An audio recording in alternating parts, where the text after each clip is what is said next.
হরে কৃষ্ণ। সবাই তো ভালো আছেন? নিতাই গৌর হরিবল। আজকে প্রাতকালে জেগে ভগবানের পূজা অর্চনা করে প্রসাদ দিয়ে গীতা অধ্যয়ন করে ঠাকুরকে জাগিয়ে মালা সুসম্পন্ন করলাম, প্রসাদ নিলাম। ভগবানের কাছে প্রার্থনা করে বলেছি, প্রভু গো, সকল জীবের সকল ব্যক্তিত্বে পৃথিবীর যত জীব রয়েছে সবাই যেন তোমার গুণগান করতে পারে। আর প্রভু, তুমি অবশ্যই কৃপা করবে, তাই না? কেননা কৃপাময় জগৎ তুমি করে রেখেছো। আমরা যাহা তোমার কাছে চাইবো সত্য পথ নিয়ে, ভালো পথ নিয়ে, ভালো কথা বলবার জন্য তুমি অবশ্যই কৃপা করবে ব্রজধামে এসে। এটাই বলেছো, না হং তিষ্ঠামি যোগী নং, তাই না? তুমি বলেছো যে যোগী সাধক মহাপুরুষের যোগ সাধনা করে যুগে যুগান্তরে যারা বসে আমার দেখা পায় না, বিনে সাধনায় যখন তোমার দেখা আমাদেরকে দিবে বলেছো প্রভু। তাই আমরা তো ভজন সাধন বিহীন মানব জনম, তাই না? হ্যাঁ প্রভু গো, এই জগতে যারা তোমাকে উপাসনা করে, যারা ভালোবাসে, তারা যে তোমাকে পাবার জন্য সব সময় মন প্রাণ দিয়ে ভালোবাসে। প্রভু, তুমি এসে জগতে সবাইকে মঙ্গল করবে, এটাই আমরা কামনা করি। আর তুমি বলেছ যে এই জীবের মুক্তির জন্য দুটি পথ আছে।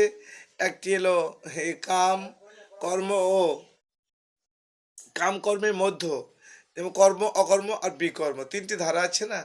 যারা সৎকর্ম করবে তুমি তাদের মনোবাসনা পূর্ণ করবে, তাই না? তোমরা তো সবাই ভালো আছে। হরে কৃষ্ণ। নিতাই গৌর হরিবল। জয় রাধে, জয় মাধব, জয় মহাপ্রভু। অগ জীবগণ, চৈতন্য জ্ঞানে দামোদরে প্রদীপ দান করেছে। দীপ তোমরা দান করবে অবশ্যই। এই দীপ দান করিলে দেহের কোনো পাপ থাকে না। এই যে দামোদর মাসটি বা কাত্যায়নী ব্রত যারা করবেন আগামীতে, তারাও দীপদান করবেন অবশ্যই। এবং এই দামোদর মাসে প্রতিদান করলে শুনেছি দেহের কোনো পাপ থাকবে না। তাই তোমরা সবাই কিন্তু অবশ্যই দান করবে। ঘৃত প্রদীপ বা তৈল প্রদীপ যে যেমন যার খুশি করবে। তবে মনে রাখবে, ভগবানকে ভালোবাসবার জন্য সময় করলে এটা চলে গেলে আর কোনো দিন হবে না, তাই না? ঠিক আছে, সবাই ভালো থাকবে। হরে কৃষ্ণ। নিতাই গৌর হরিবল। ভগবান বলেছে সর্বপাপ মুক্ত হবে এক হরি নামের বলে।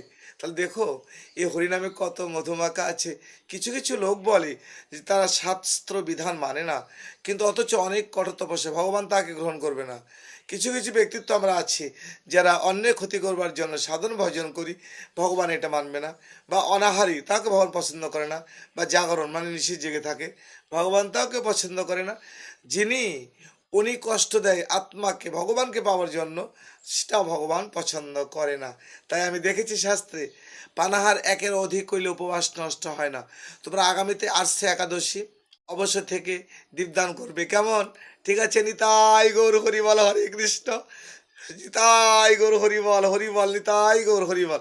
সবাই ভালো থাকবে। হরে কৃষ্ণ।